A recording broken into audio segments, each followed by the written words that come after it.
Bonsoir à tous. L'entretien du jour reçoit une association pas comme les autres, une association engagée et qui est déterminée à ne pas laisser son prochain sur la route. Une association que l'on pourrait qualifier de bonne samaritaine. Au quotidien, grâce à cette association, des migrants et autres démunis peuvent avoir droit à un repas. De Porte de la Chapelle à Gojam, un village au nord-est de l'Éthiopie, le nom de cette association est connu. Diane Descoutures, bonsoir. Bonsoir, monsieur. Merci d'avoir accepté notre invitation. Vous êtes la secrétaire de l'association LEMA. Qu'est-ce que vous pouvez nous dire sur cette association ? Alors, c'est une association donc à but non lucratif. Oui. Cette association donc existe depuis 2014. Elle a été créée donc par Genet Vebi, qui est donc sa présidente. C'est une petite association puisqu'on est environ une dizaine. Nous sommes tous des bénévoles. Oui. Hein. Et c'est une association donc qui travaille à la fois en France et qui a des actions concrètes ici à Paris et qui a des projets en Éthiopie. Donc nos actions concrètes à Paris, c'est donc des distributions de vêtements et de nourriture aux populations éthiopiennes et africaines aussi globalement, démunies que l'on peut trouver dans des quartiers difficiles comme à la Porte de la Chapelle. Ça fait quoi? Ça fait 5 ans que cette association existe, oui. C'est ça, depuis 2014. Oui. Et vous disiez donc que vous veniez en aide aux migrants de toute origine, en particulier des migrants qui viennent de l'Éthiopie, mais qui viennent aussi d'autres pays de l'Afrique, c'est ça. Concrètement, comment faites-vous pour leur assurer au quotidien un repas? Alors, ce n'est pas au quotidien, puisque c'est une association qui n'a pas encore de subvention. Oui. Donc c'est un petit peu compliqué. Et jusqu'à présent, c'est donc la présidente, Genet Vebi, qui a vraiment un grand cœur et qui, pour l'instant, payait vraiment de ses frais les repas. Donc on ne le fait pas tous les jours, on essaie de le faire 2 fois par mois. Et c'est vraiment des grands repas pour plusieurs centaines de personnes. Hein. C'est vraiment des... Voilà. C'est sur fonds propres alors qu'elle elle investit, elle fait à manger, vous allez à Porte-la-Chapelle et tous les migrants qui sont là sur le périph', aux alentours du périph', viennent à vous, ils vous connaissent. Oui, ils viennent à nous. Et ils prennent des rations. Et on les trouve. De toute façon, on les trouve et ils viennent à nous. Oui, tout à fait. Et vous ne faites pas que donner de la nourriture. Parfois, d'autres ont besoin de couverture, de tenues, des vêtements chauds pendant l'hiver surtout. Oui. Et il vous est déjà arrivé de le faire, ça? Oui, ça on l'a fait. Ça on l'a fait assez régulièrement. C'est beaucoup plus facile d'avoir des... On trouve plus souvent quand même des personnes qui nous donnent des vêtements. Pour la nourriture, c'est un peu plus compliqué, c'est plus difficile. Mais cet hiver, on a fait beaucoup de distribution de vêtements. Oui, effectivement. On m'a dit que l'ambition de l'association était d'assainir et de construire un puits d'eau, même électrifier un village de 4000 personnes. C'est ça? Oui. C'est une ambition noble et grande. Ça, c'est vraiment un projet. Donc, comme j'ai les actions concrètes, ça, c'est à Paris. Et puis, donc, à Gojam, là, c'est un projet. Donc, on travaille dessus, mais c'est des dossiers administratifs, c'est très lourd en termes de travail. La présidente a beaucoup de travail. C'est pour ça que c'est moi qui suis là pour la représenter aujourd'hui. Voilà. Alors, Gojam, on a dit que c'est un village au nord-est de l'Éthiopie. Pourquoi Gojam? Pourquoi l'association a-t-elle ciblé Gojam? Donc c'est une ville qui est chère au cœur de la présidente. Voilà. Et puis c'est une ville, comme d'autres, effectivement, on aurait pu en choisir d'autres, mais c'est une ville, avec une population très en difficulté. Donc on a déjà en premier projet, justement, déjà d'assainir l'eau. Après viendra le projet de l'orphelinat, effectivement. Voilà. Parce que les populations qui vivent dans ce village-là n'ont pas accès à l'eau potable. Non. Du coup, l'association travaille en ce moment pour monter des dossiers de financement pour pouvoir faire un puits. Voilà. C'est très long, vous dites. C'est très long, oui. Là, c'est un projet, qui est en cours, tout à fait. Ça va durer longtemps, ça, encore? Eh bien, on ne sait pas. Oui. J'espère que ça sera... On fait tout pour que ce soit le plus rapidement possible. Voilà. Et si vous aviez un appel à lancer, peut-être que quelqu'un nous écoute aujourd'hui et qu'il a envie de contribuer, comment on fait pour aider cette association dans ses ambitions? Alors, pour aider cette association, donc tout à l'heure je vous disais que pour le moment nous n'avons pas encore de subventions. On monte également des dossiers pour avoir des subventions. Mais bien sûr, de toute façon, on peut faire des appels aux dons très régulièrement. Nous avons besoin de dons, de toute façon. Donc concrètement, si des personnes veulent nous aider, ils peuvent envoyer donc un chèque à l'ordre de l'association, à l'adresse de l'association que je peux vous donner, qui se trouve au 4 rue Boulet, dans le 17e. Dans le 17e. Dans le 17e. Donc, au nom de... Enfin, l'adresse, c'est pour Madame Guénette Véby, puisque c'est la présidente de l'association et que donc le siège de l'association est chez la présidente. Voilà. Très bien. Je me demandais aussi quelles sont les autres difficultés auxquelles on peut être confronté quand on est une association comme celle-là qui n'a pas de subvention et qui est obligée de financer ses activités sur fonds propres. Quelles sont les autres difficultés auxquelles on peut être confronté? C'est essentiellement celle-là. Oui. C'est vraiment la grosse difficulté. Parce que c'est vrai que si vraiment on avait les fonds, là, ça changerait beaucoup de choses. Notamment pour la distribution de nourriture, c'est compliqué. Est-ce qu'il y a beaucoup de personnes qui sont dans le besoin en réalité? Il y en a beaucoup. Il y en a beaucoup. Et quand vous les rencontrez, est-ce que vous réussissez à satisfaire leurs attentes ou parfois vous êtes obligé presque de vous excuser parce que vous n'avez pas réussi à satisfaire tout le monde? Ça dépend des fois, on s'est retrouvés dans les deux cas. C'est vrai. On a connu les deux cas, oui, parce qu'il y a des fois où, même si on avait à manger pour plusieurs centaines de personnes, il y avait des fois ça n'a pas suffi. Et d'autres fois, parfois ça suffisait. Oui. Mais bon, on a bien sûr des remerciements, on sent que ça aide vraiment beaucoup.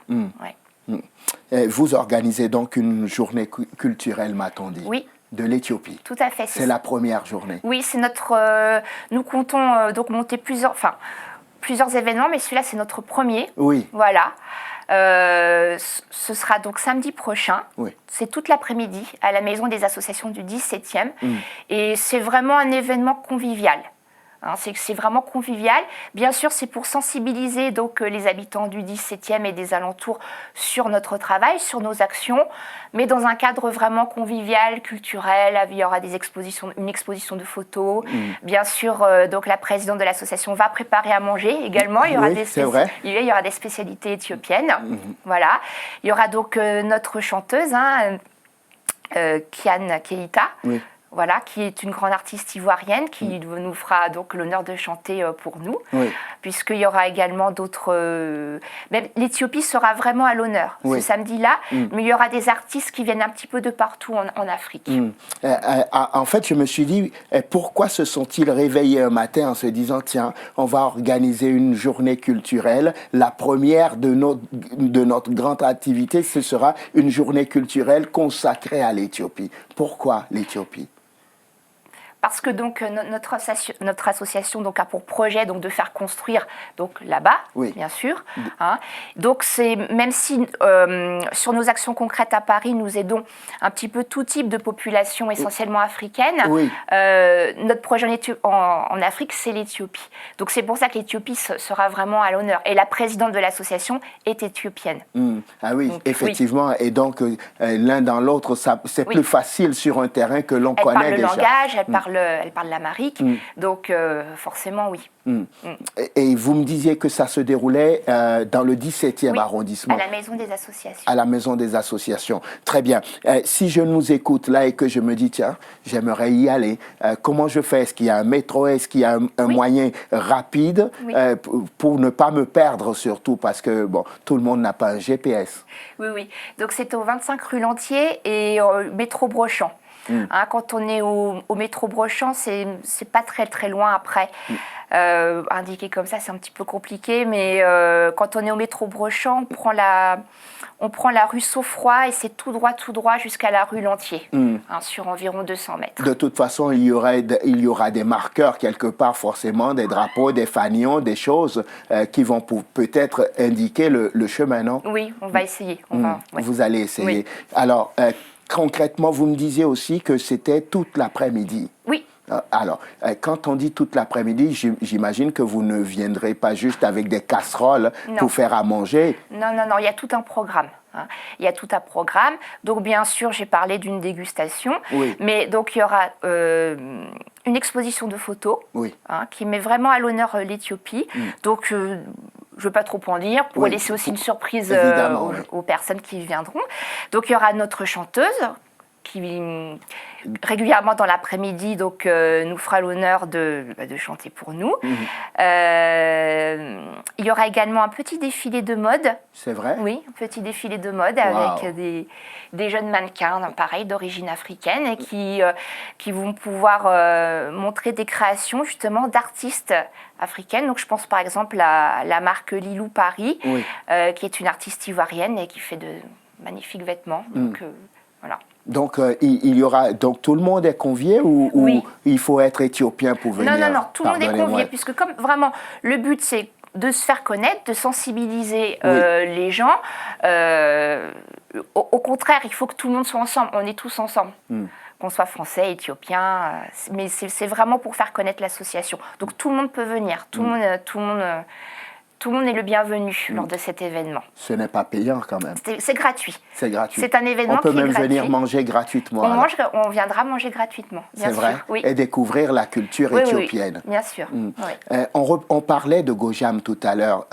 Peut-être qu'on devrait s'attarder quelques minutes encore sur les problèmes auxquels sont confrontés donc, ce village dont on parlait. Et vous me disiez en off avant le début de cette émission qu'au fur et à mesure que l'association va grandir, elle va redirectionner aussi ses objectifs parce qu'il lui tient à cœur de placer l'axe du développement aussi dans ses objectifs.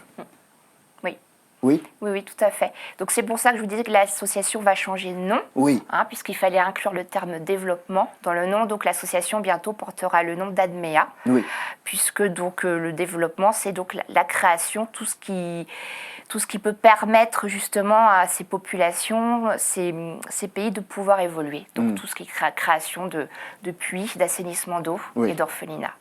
Il y aura donc assainissement d'eau, orphelinat. Le projet le plus important aujourd'hui, c'est d'abord... C'est l'orphelinat. C'est l'orphelinat ou donner de l'eau? Le plus ambitieux sur le long terme, c'est l'orphelinat. C'est en termes même financiers, même en termes financiers, de temps, de construction, c'est l'orphelinat. Donc dans un premier temps, on travaille sur le forage et ensuite c'est vraiment l'orphelinat. Voilà. Et pourquoi? Parce qu'il y a beaucoup d'orphelins dans ce village? Il y en a une cinquantaine, oui. Waouh. Ce serait une grande réussite. Le jour où l'association aura enfin fait construire ce puits et cet orphelinat, ce serait une très très grande fierté pour cette association. Une très grande fierté. Et vous qui travaillez avec la présidente, sans entrer dans les détails évidemment, combien pourrait coûter par exemple ce puits-là? Peut-être que quelqu'un qui nous écoute ce soir a les moyens de financer à lui tout seul ce puits. C'est plusieurs milliers d'euros. Ah oui. Plusieurs milliers d'euros. Et pour l'instant, vous n'avez pas encore levé de fonds? Pour l'instant, non. Non. Et toutes les bonnes volontés sont les bienvenues? Bien sûr. Oui? Effectivement? Oui. Très bien. On va rappeler à nos téléspectateurs, puisqu'on arrive pratiquement au terme de cet entretien, on va leur rappeler donc qu'une journée culturelle se déroule où? C'est quoi le thème? Quand? Comment on fait pour arriver? Et on va conclure là-dessus. D'accord. Donc tout le monde est le bienvenu, c'est donc samedi prochain, le 8 juin, de 14h à 19h à la Maison des associations du 17e arrondissement. Mais c'est le métro Brochamp sur la ligne 13. Voilà. C'est ensuite à environ 200 mètres. Et l'horaire, c'est de 14h à 19h. 14h heure africaine ou 14h heure française? 14h heure française. Donc sachant bien sûr que les personnes viennent quand elles veulent. Bien sûr, les gens peuvent rester toute la journée, mais les gens peuvent aussi venir à 15h, à 16h. C'est vraiment... Mais ce serait toujours mieux que tout le monde soit là à partir de 14h pour ne rien rater. Exactement. C'est ça. L'idéal, c'est de pouvoir assister un petit peu à toutes les activités de l'après-midi. Mais voilà, les gens sont libres et ils viennent quand ils veulent. Vous m'aviez dit défilé de mode, musique, quoi encore? Donc, dégustation de plats. Aussi. Exposition, photo. Voilà. La culture éthiopienne à l'honneur. C'est ça, dans le 17e arrondissement. Bien sûr. Et bien sûr, la rencontre avec les différents membres de l'association, dont la présidente qui sera là et qui pourra donc se présenter et discuter avec les habitants. Pour mieux faire connaître cette association au cœur d'or. Diane Descoutures, merci. Je rappelle que vous êtes secrétaire donc de l'association LEMA et samedi vous organisez donc la première journée culturelle de l'Éthiopie à la Maison de la Vie associative et citoyenne, c'est ça hein? Oui. Dans le 17e arrondissement de Paris. Rappelez-moi juste le métro s'il vous plaît. Donc métro Brochant sur la ligne 13. Très bien. Merci infiniment d'être venu dans l'entretien du jour. Merci monsieur. Merci à vous de nous avoir suivis. Je vous souhaite de passer une excellente suite de programme. Évidemment, sur Télésud, on se retrouve demain pour un nouveau numéro de l'entretien du jour. D'ici là, portez-vous bien. À demain.